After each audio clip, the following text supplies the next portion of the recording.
Hi there, welcome to this episode of the Event Manager Podcast by Skiff Meetings. This episode is a bit of a Christmas present for you if you celebrate Christmas.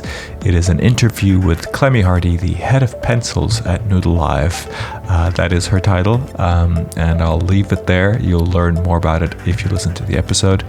It's really all about work-life balance. My conversation with Clemi goes into a lot of details about how she's really changed her life since the COVID pandemic and the changes that she's made to her business and her way of working, really. We go quite deep into the reason behind these changes and what she's been able to achieve so far and some of the quite interesting projects and ideas and plans that she has for the future.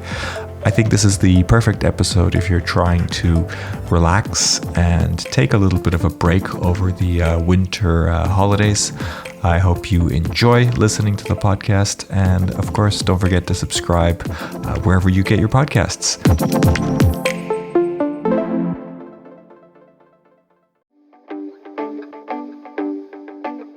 Now for a word from our sponsors, PHL Life Sciences, a division of the Philadelphia Convention and Visitors Bureau. Host your convention or trade show in Philadelphia, one of America's leading life sciences hubs. PHL Life Sciences, the first and only CVB division of its kind, will connect you to the professionals at the forefront of your industry and to a culture you can only find in Philadelphia, a city known for its rich history that's forging a bright future. Philadelphia challenges the expected and defies convention. A world of discovery is waiting. Visit phllife.com to learn more.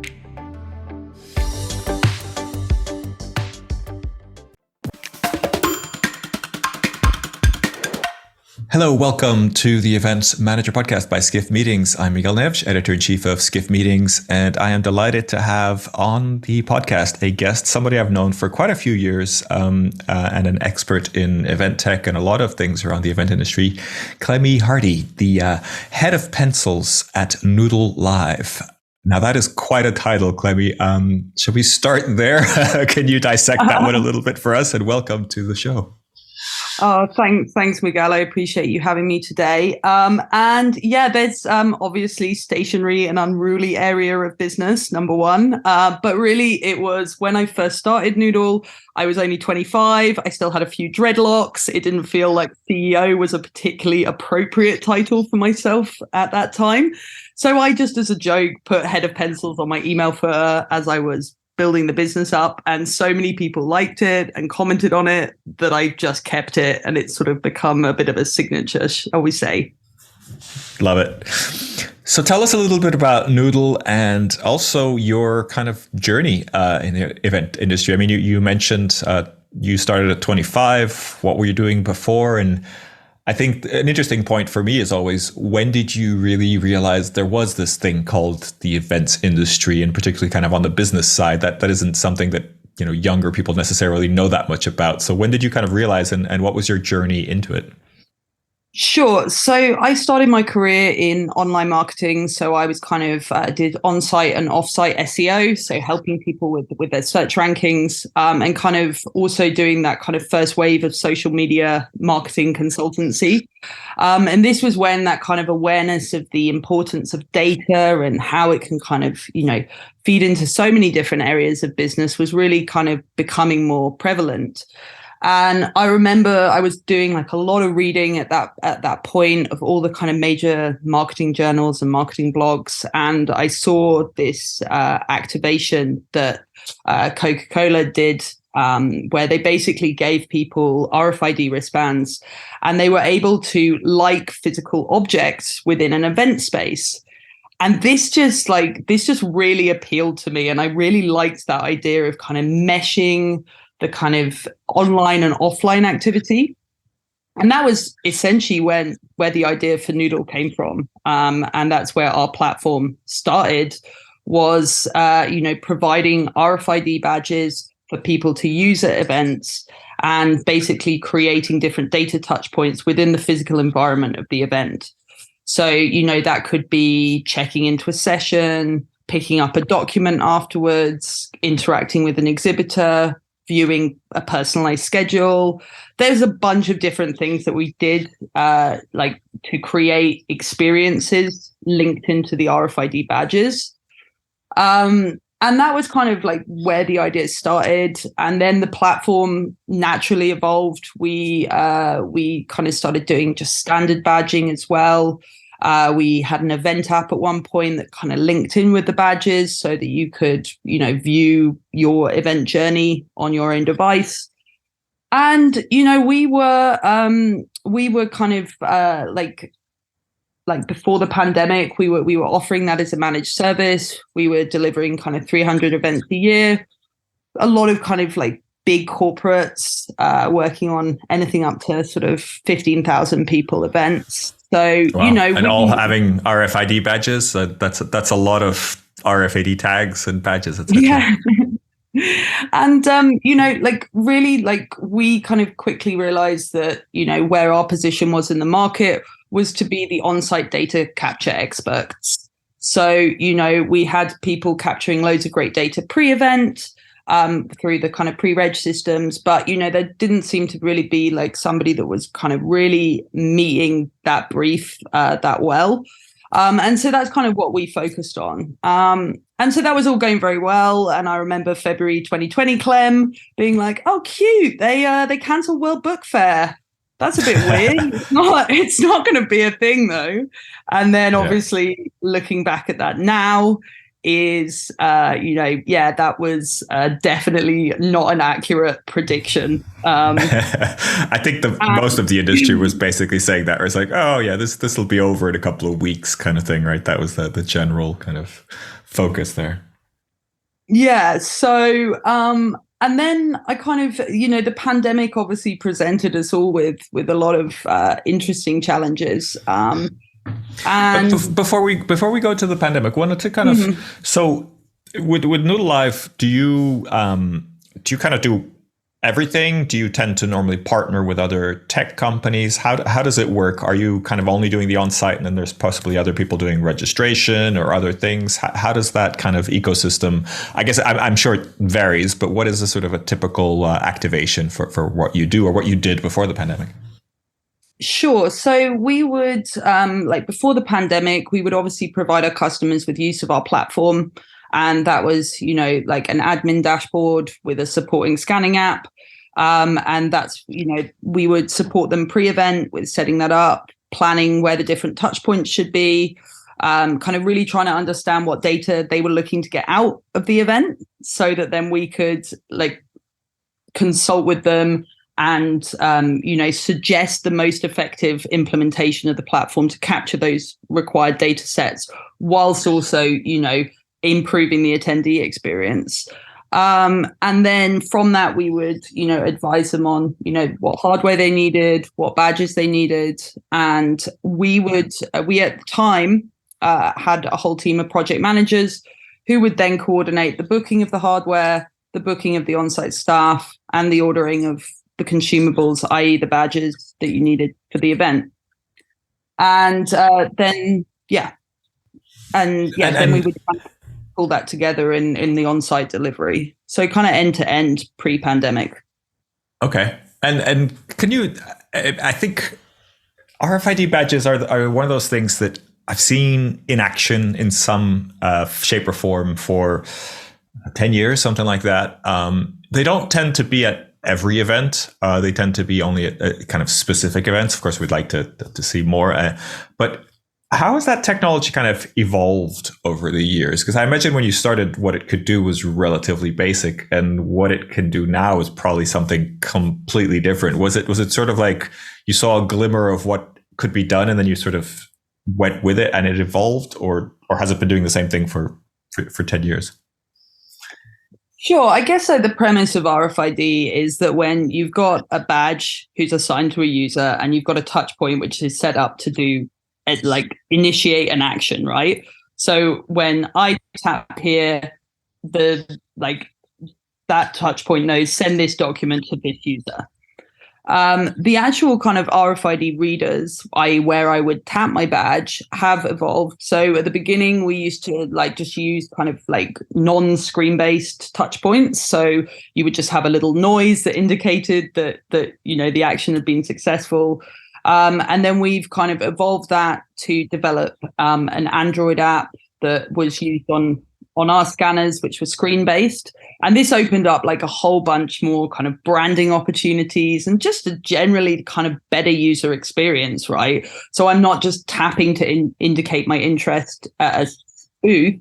I can then tap at this screen based scanner and then use the screen to then initiate further actions that are better for me. So, I could like request a document or request a follow-up or answer a bunch of questions.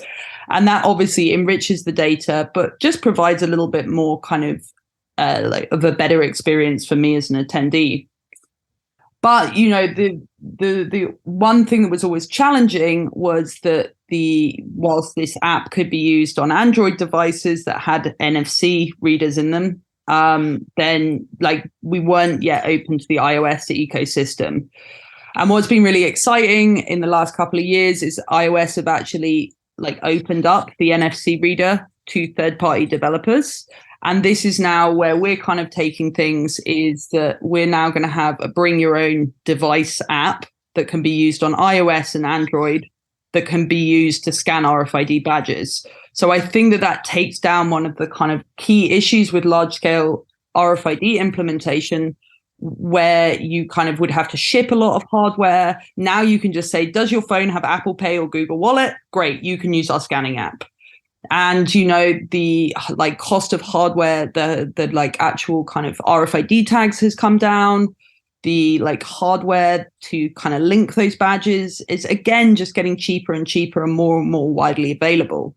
So I think that this kind of takes away some of the concerns that the industry had around this technology of, oh, it's expensive, oh, it's not scalable. We're now moving into an era where, people can scan RFID badges on their own phones. And that also opens up a bunch of exciting opportunities for peer-to-peer contact swapping as well.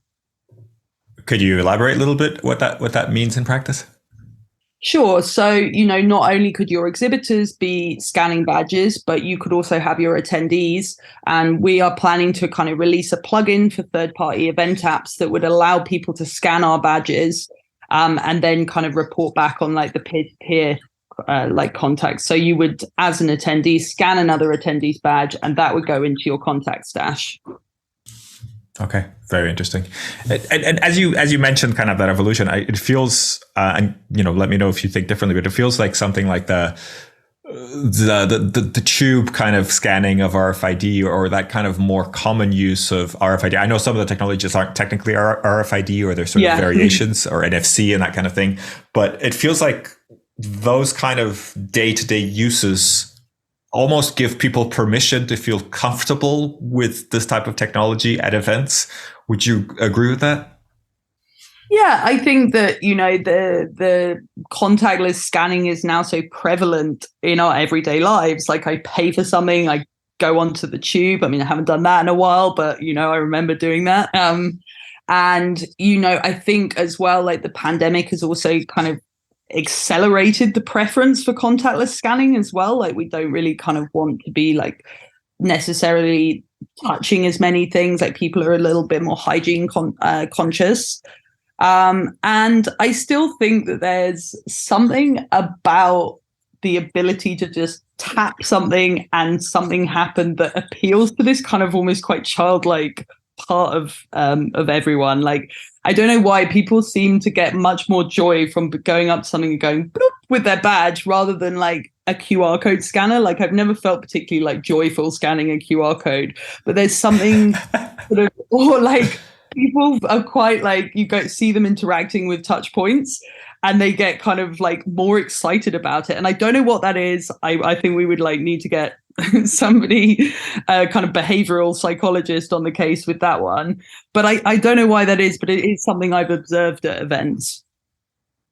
That's really funny. It's like the joy of, there is no joy in QR codes. Even if they're pretty and have a logo and or something, it still feels a little bit computer generated, whilst if you tap something and the technology is sort of hidden inside it, it does feel a little bit more, I guess, playful in a way. Like there's less sort of computer kind of stuff in front of you as you're doing it. That's really interesting insight.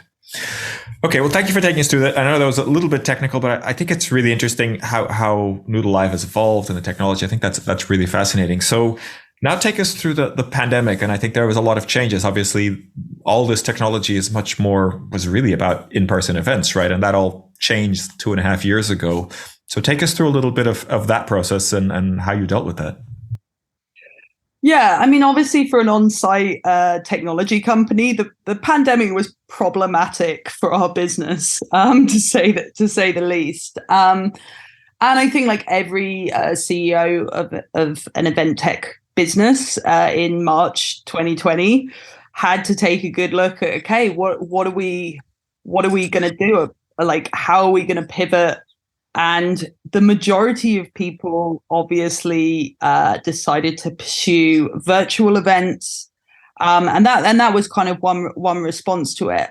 I guess that for us as a business, we were in a slightly more advantageous position to make better decisions based on our kind of core values and like what we actually did as a business. And I say this because we'd actually made the transition to be a completely remote company at the end of 2019. So we had, our main cost was our staff, and our staff were all based here in the UK. And we were very fortunate to have some like support through the furlough scheme. So we were better able to make decisions because we weren't making those decisions based on who's going to lose their jobs. Is everyone going to be able to pay their rent? And as a kind of people first organization, that was my first concern. This was my family, essentially. These are people that I'd worked with for so many years, and we had to kind of act in their best interests as well as the interest of the business. But luckily, we were kind of afforded that support. And I guess that, there was a huge amount of pressure from our investor base to start chasing virtual events. But it just, to me, felt as if it was getting more and more crowded every single day. Suddenly, everybody had a virtual event platform. And a lot of these players in that market were extremely well funded.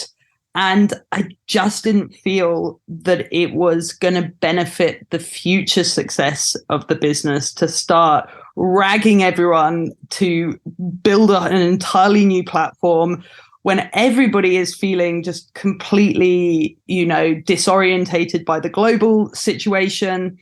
And it wasn't, part of our roadmap. And so really more like I wanted to kind of take that chance to kind of ask, who are we as an organization? And for us, it was kind of, as I mentioned just before, was staying focused on being the on-site data experts and what our values were, which were we look after our staff and we make long-term decisions that are going to benefit the business and our team. And so we took a pause to kind of reimagine our platform and our business, really. We knew that we could start building a virtual platform, but actually what we'd been sort of plotting just before the pandemic was to reimagine our core platform to be delivered on a really scalable self-service basis. So kind of finally realizing that kind of reg in a box. And it was an unpopular decision amongst our shareholders, but we decided to stay focused on that. And so we followed a lot of our staff, and we proceeded with the development of this new platform.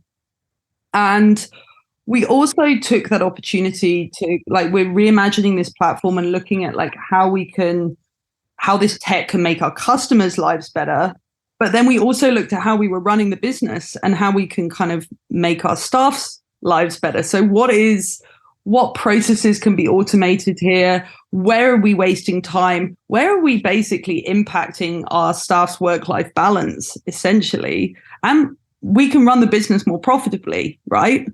So we basically kept that kind of core team on to finish this platform and just basically go through and look at every system that we were using within the business, and how we could make it more efficient, and so that when we came back, we would be able to run on a much leaner team, that we would be able to recover faster, that we would be more profitable, and that we would be bringing something back to market which people needed to get back on their feet, like when we started doing on-site again, which was, budgets had been completely decimated. People needed operationally sound, cost-efficient, self-service product to deliver print-on-demand badging and RFID. And yeah, and I think that there was also something as well, which is at that kind of point in the business, we were doing a huge volume of events, and everybody was pretty burnt out, to be honest. And I think that includes myself. And so this kind of rather than kind of fight this break, we encouraged our staff to kind of okay, this is a good opportunity for us all to take 5, reconnect with our lives outside of work. And, when we come back, we want to kind of make it better to work for Noodle, and we want to help people work better within the events industry as well, because we're not known as an industry for really respecting that work-life balance, right? Are you ready to celebrate your successes in the world of meetings and events? The Skift Meetings Awards are back for 2024, recognizing the most innovative business events companies across 15 categories, and we want you to be a part of it. Winners will feature on Skift Meetings, sending a clear signal to events professionals around the world that these are partners they can rely on. The final deadline for submissions is June 11th. We encourage you to start your submission today to secure the best entry rates. For more information and to start your submission, head to live.skift.com.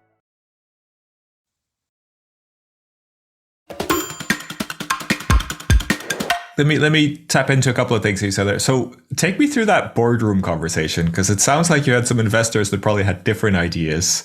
How did you manage that? Was it just, I'm the CEO, I'm going to put my foot down, and you had the authority to do that? Or was there a sort of business case or any sort of kind of conversation around that where you managed to kind of show that this might be a better approach?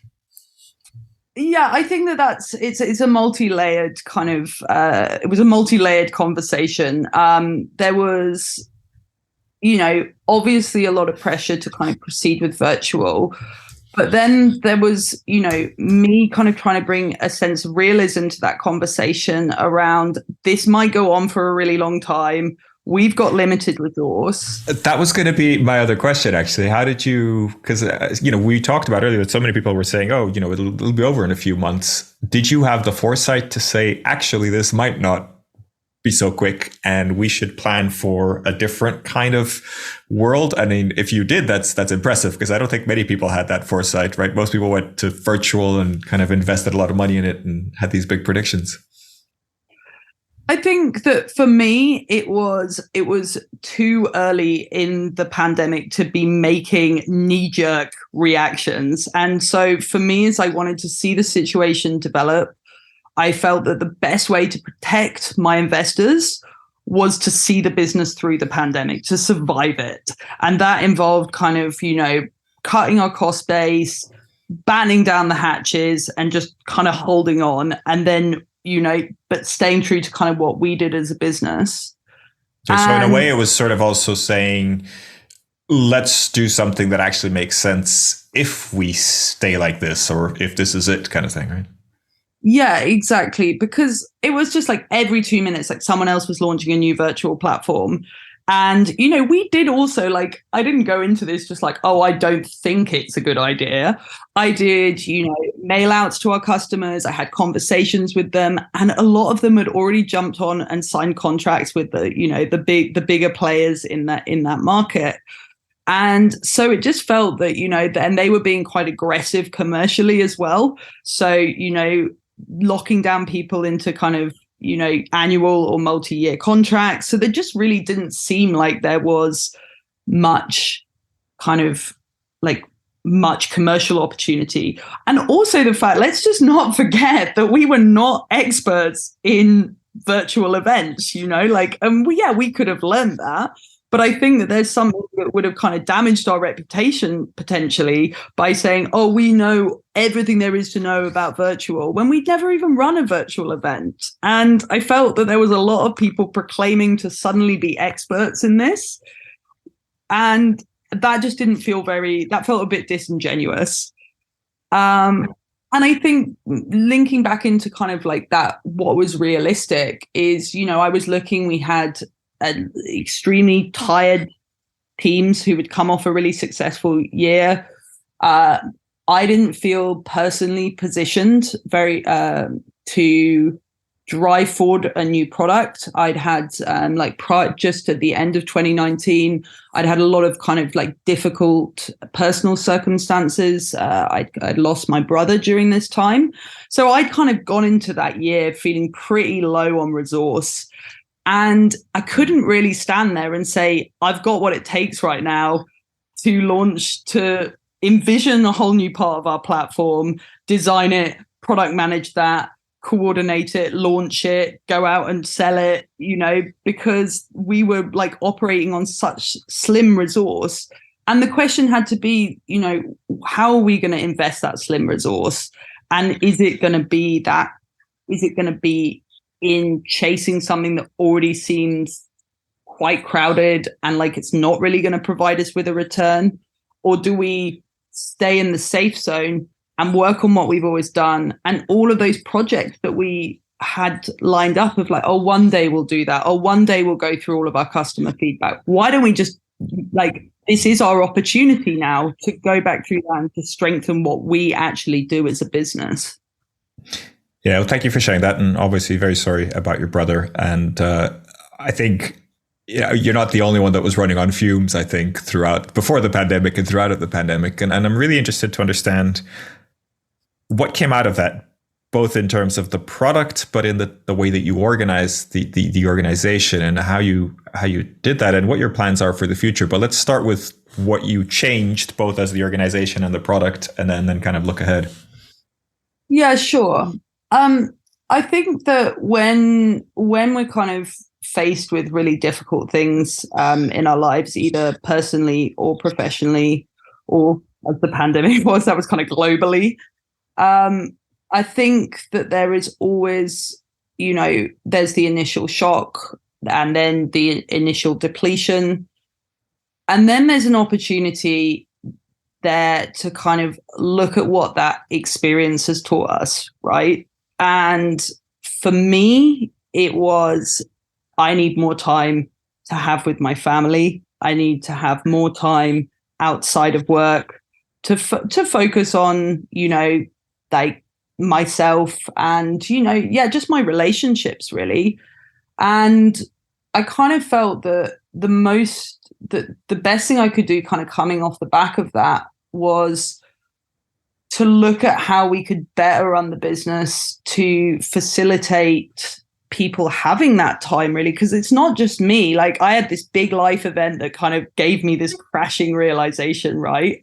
But I think that is probably how a lot of people have felt kind of coming back after the pandemic. We all had quite a lot of time to, bake sourdough, get into cross stitch, jigsaw puzzles, but also just spending a lot more time, in nature, walking, on new hobbies. Like I got really into vegetable growing. I now have an extremely large vegetable garden just from the pandemic. And I just kind of felt like as I sort of like personally recovered from that, I wanted to kind of like, I didn't want to kind of just throw away my career, but I also didn't want to kind of go back to my career in the way that it was before the pandemic.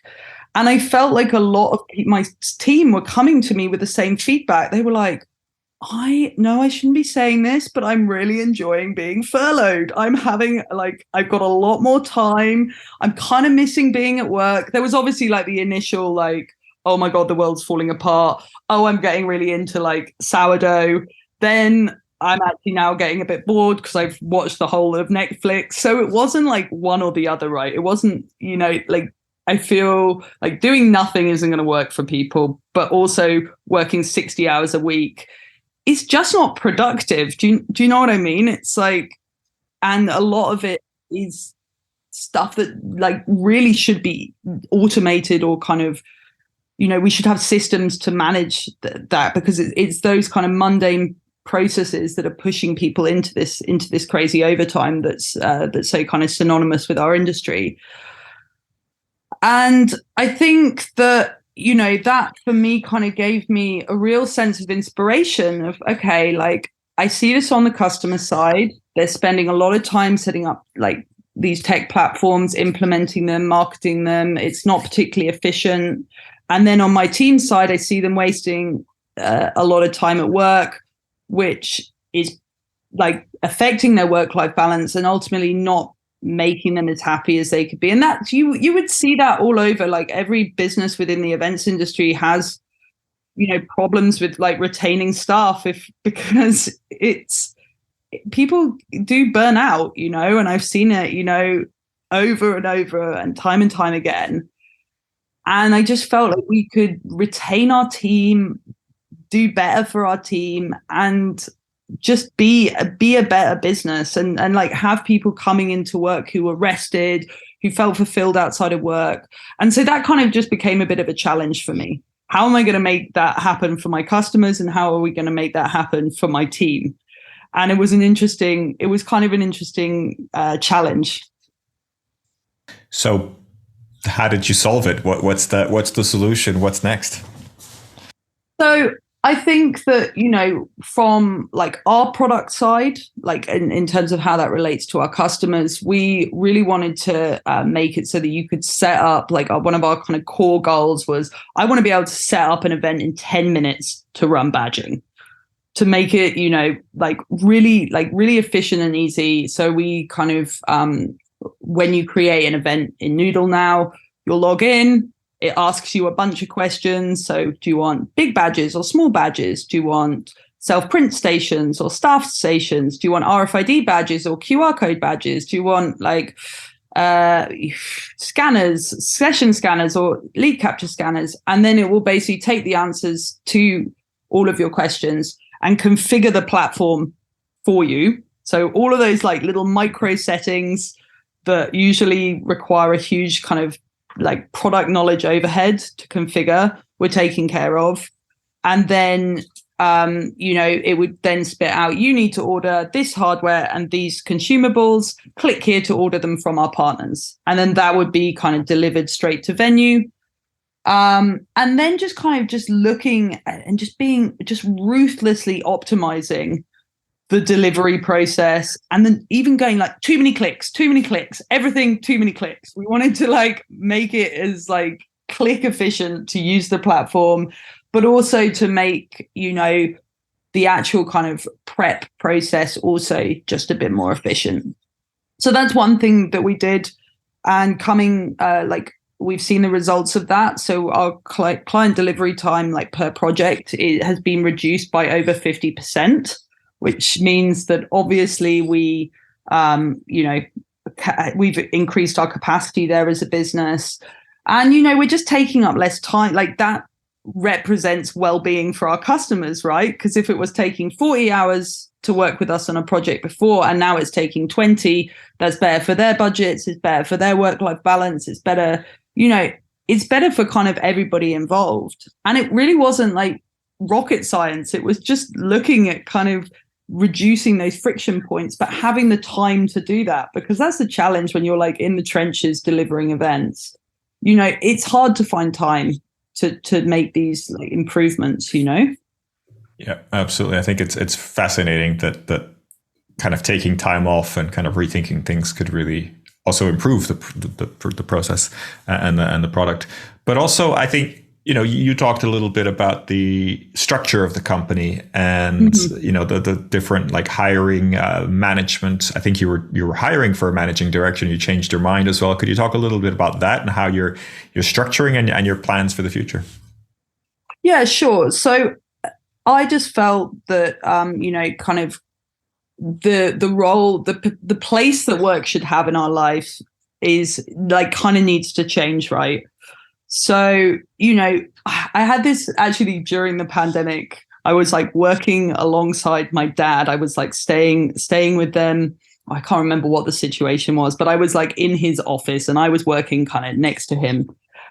And I realized kind of immediately, like after just working alongside each other for one day, I realized like the difference in output of someone from his generation versus someone from my generation. And, I was like, Dad, how many emails did you write today? He was like, about 15. I was like, wow, I've written like over 150 would be usually how many I would write pre-pandemic at like a day. And it was just the difference in our kind of like the difference in kind of output almost. And so and this happened kind of way back in like the Industrial Revolution, right? When that all came in and like machines could do everything. The standard working week was 6 days, right? And then people realized that whilst they brought in all these machines and improved the efficiency of what we were doing, people actually couldn't handle working 6 days. Like it was causing like huge problems within the workforce. So in a way, you were seeing that there was less activity, but in some ways, was he actually producing more or at least getting less stressed? Or was that kind of what you were saying? Yeah, I guess that it's kind of like the expectation of output of your team is like constantly like we're like he kind of works in an industry where I think it's kind of like, the expectation of output is not so extreme. Whereas I think if you work in tech or in a very fast moving industry like events, then we're constantly getting all the benefits from all this technology. But the expectation is that it's just going to carry on exponentially increasing our output. But it kind of, that doesn't really take into consideration like our limited capacity as human beings, right? We've only got a certain amount of brain tokens to throw into the mix every week, And I feel that like we're more and more seeing that like we really want to migrate to being a 4-day working week company, because we think that with like the right systems in place, that this is actually what makes sense. And furthermore, we also wanted to kind of restructure things for like our client delivery, especially to utilize a freelance remote team. Because what we were hearing from like the best people in industry were like, oh, I don't know whether I want to get back into like a full-time role. It feels really draining after the pandemic. I did a few of them when I first got back. I kind of am looking for things that I can fit around my life. And so what we've seen is that by like how we run things now is that, a client project comes in and we have a bunch of freelance project managers who are all working remotely, who can bid on those projects based on their availability. And so they know that this is fitting around their life. They're taking on as much or as little work as they need to at that time. And it just feels better, like it feels like everybody's coming to work within their own kind of boundaries and within their own capacity. Like they have that autonomy to say how much that they can work or how much they're able to work, and we're not kind of mandating that. And and then for our kind of full-time staff, we are kind of, looking to move to the 4-day week, because again, we just recognize that, like 5 days of producing at like such a high level quickly accumulates and becomes exhausting, because probably like what someone's producing in 8 hours today would have taken somebody like 12 or 14 hours 10 years ago, But for us, we're still going through that cognitive processing, right, to process those tasks. So I think that this is kind of what I found was like causing a lot of problems pre-pandemic. And I did a bunch of kind of personal experiments with like my own time as well of, capping my week at 4 days, producing way more than I ever did worshipping at the altar of busyness pre-pandemic. I used to work 60, 70 hours a week and thrive off it, feeling like I was bossing it and, breaking down barriers. But I was being grossly inefficient. And I think as a leader, to like lead from that position, I suddenly realized that I was causing people to burn out by setting that as our company culture. So to kind of take it back, like to come back in like after the pandemic and have a new opportunity to work in a different way of leading with strict boundaries around my personal and professional life, to lead with like encouraging people to have an awareness of what their capacity is, how full the cup is, what they are and are not able to do, and to have a work structure that allows them to take on work as fits in their life, I think has been huge. We don't have anyone, like it's been a super busy year for us, but we do not have anyone reporting that they're exhausted or overstressed, because people are assessing where they're at and how much they can take on. And it's, you know, these kind of internal processes that we've put in place make it quicker to deliver events and make it easier for people to do that remotely. So, you know, that's fascinating. Kind of, yeah. Do you think that this is something that any company can do, or do you think that it's only really possible because you put in so much work over the last few years? I just think that we've got an obsession with how many hours we're doing, right? So you must have 40 hours a week to get the most out of someone. And I just think it's a bit kind of short-sighted, because for me, if we're a 4-day week company, people want to come and work for us. They are going to stay with that company. So you're kind of like immediately like attracting the best talent, retaining the best talent. You're also going to be saving like a bunch of money on recruitment fees as well, because you've got something really compelling that you're offering people.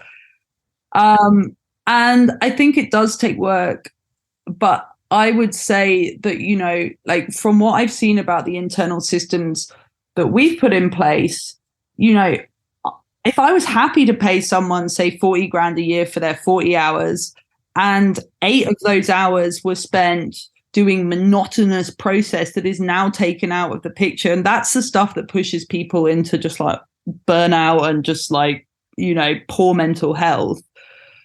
If I'm still getting what I need from that individual, but it does take that review of all of your internal IT systems and where automations can be implemented to kind of streamline things. And that is a big project.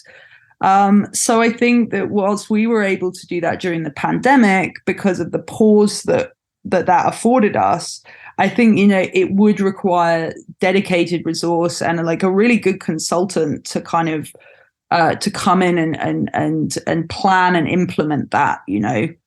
So I don't think it's easy, but I think that we're going to see this more and more. And, you know, I just think that the way that we work is changing, and we've got to respond to that, because, you know, we've all seen people leaving industry, this preference for remote, quiet quitting, you know. And is it not better to have a super engaged member of staff at work for 4 days who has enough time to do everything like for themselves, so they're coming back into work on Monday like invigorated and ready to kind of take on the challenges of their job.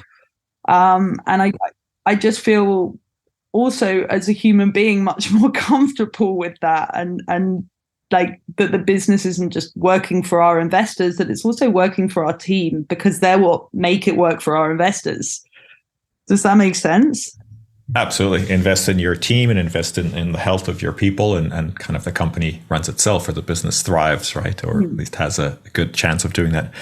Fascinating. Thank you for sharing that journey with us. I think it's been really interesting, and I really like the way that you didn't pivot like everybody else. It wasn't a sort of let's build a virtual platform that does contact sharing or something like that, which sounds like would have been relatively easy, but yeah, competing in a world of all these different companies trying to do that thing would be a very different approach. So I know that you're soon going to be off on a holiday, or an extended holiday, and I guess all of this that you've talked about so far kind of prepares you for being able to do that. Can you share a little bit about your plans there? Yeah, so I mean, during like one of my kind of personal goals has always been to like I'm a very, very keen surfer. I always felt that my kind of role at Noodle inhibited a lot of my, you know, desire Living, right? The living yeah, bit, right? exactly. That's the living bit. And surely why are we doing all this if it's not facilitating living? So I've like started splitting my time between Bali in Indonesia and Cornwall in the UK. And this again is kind of facilitated by us being a kind of remote company. And you know, that is just I just feel so much energy coming into work when I've had a great surf in the morning. I don't feel like I'm sacrificing a bunch of stuff. So yeah, I'll be heading back to Indonesia in January. I'm very much looking forward to it. It's very cold surfing here in the UK at the moment. And I'm ready not to wear so much such a thick wetsuit. But I kind of, you know, feel that you know that it's so enriching to see the results of that kind of the courage to kind of think differently about how we're working and about how I'm working. It's kind of paying off for myself and also for, you know, my team. And then, you know, there's also, you know, the thought about kind of like I'm not sure if this is what you were alluding to. I know we talked about like the challenges of kind of family life. Is that kind of where you were sort of edging the kind of conversation? Yeah, absolutely. And, you know, that's very much like on the cards for me personally. And so again, it's just like, I just don't feel like we're single faceted individuals. We're not just mothers or fathers or CEOs or friends or, you know, surfers. We need some like a way of working and a way of kind of continuing this engagement with our careers, even with all this other stuff going on around the outside. And for me, it was just never going to be possible to do my job at Noodle and sort of be the kind of mother I wanted to be, or like have this time that is like in the water that is so enriching. And again, so I've like made, you know, when we're now rebuilding our senior management team, and, you know, just I'm going to be kind of taking a bit more of a step back from the business as I kind of, you know, me and my partner are planning to start a family this year, which is very exciting / terrifying. I did that 3-4 years ago now. So yeah, I fully with you there. Yeah, and it just kind of felt again like, you know, I was sort of getting really deeply uncomfortable with the thought of always being away, always traveling, always, you know, just not really being very present in that journey. And, you know, there's the immediate kind of like maternity leave element, you know, where yeah, you know, you kind of making the tiny, like growing the tiny human, like bringing the tiny human into the world, then, you know, all of the, you know, attention that the tiny human like needs, especially in that kind of first year, and you know, you as an individual learning that new role as well of being a parent. And I think that you know, it was like I saw that like this new way of working with our project managers was kind of really working for like for those that were parents, you know, like kind of, you know, being able to kind of like work around their family life. So I kind of started to think, okay, how is this going to work at like a senior management level? And we are just basically restructuring that kind of senior management team so that the business doesn't lose my experience and the knowledge that I have for the business, but that I can take a step back enough to kind of to you know, make those kind of like plans a reality, you know, because again, 60-70 hours a week, Clem, she's not going to have time to feed a child. So, you know, and so yeah, we've had a couple of really exciting appointments. We're just bringing in a new director of operations who again is just kind of fully aligned and excited by our vision for how we're going to internally and externally run our operations. You know, again, this focus on the 4-day week. And then looking at at bringing in a new CEO for Noodle, who will kind of like drive forward the kind of SaaS offering of the business. And, you know, I don't think that it has to be an all or nothing conversation for women in leadership positions. You know, you can still stay connected with your career, but it's about being realistic, I think, about what we can do as women when we want to start a family. And I think that, there's always, you know, we can always, you know, share resource with our partner. But, you know, there is kind of, you've got to think a little bit outside the box if you're going to be a female leader, right?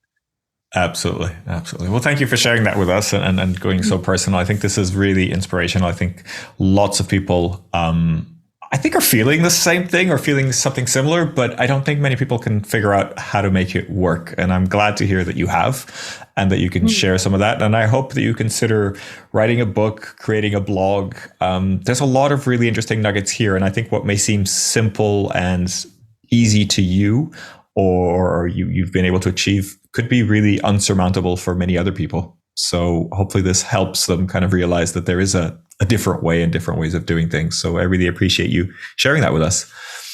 So I wanted to wrap up getting a recommendation from you for anybody that you think should be on our podcast in the future.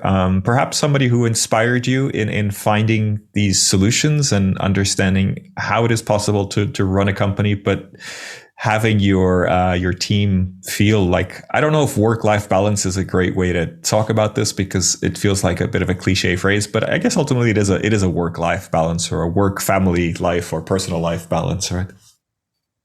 Yeah, so I think one of my kind of favorite thinkers with regards to, I guess, efficiency and I mean, he's very much kind of makes the case for the 4-day week is a guy called Professor Adam Grant. And he's just generally a really smart guy that I think would have a lot to say about this and just about that kind of that better, I guess balance, I agree with you, is not the right word, but better integration of our work and personal lives, because they both have to exist. And I think that he would make a really interesting guest. He's definitely worth looking up. Yeah, I know Adam. I mean, I don't know. Adam seems like a bit out of reach for this podcast, but we can try. I read his book, Think Again, and I think it was a really fascinating book. And I know I follow him on social media as well. And he always has a lot of insightful, slightly not controversial, but kind of contrarian to what you might think. But he always backs it up with a lot of scientific research, which I think is super valuable rather than putting an opinion out there and saying, you know, this is how it works. Actually kind of backing it up with research is I think really important in these days where there's so much misinformation and people that just sort of shout out things that they believe in but have no kind of backing for. So thank you for that. We never know. Maybe Adam, if you're listening, do please get in touch. We'd love to have you on the podcast. We'll reach out and see if we can make that happen. Well, I think if anyone needs his expertise, it's the events industry for sure. You know it. Just want to thank you for this conversation, and it feels quite vulnerable to be talking about this kind of stuff and not projecting, I'm success, the success image of I've got it all together, I can produce at this level, and actually to say, whoa, sometimes even the leaders can't do that, and we have to think of it in a different way. And it's been a hugely satisfying personal process, and it's really satisfying to see what that's now bringing to the people I work with, both on my customers and also my team as well. So I hope that there's some value here for those listening. There certainly is. And I really appreciate you being vulnerable and sharing those things. I often ask people to share those vulnerabilities, and it's not an easy thing to do. And a lot of people decide not to or kind of evade those questions, but you definitely didn't. And we really appreciate that. And I'm sure you will inspire lots of people to think differently. So thank you for being with us today.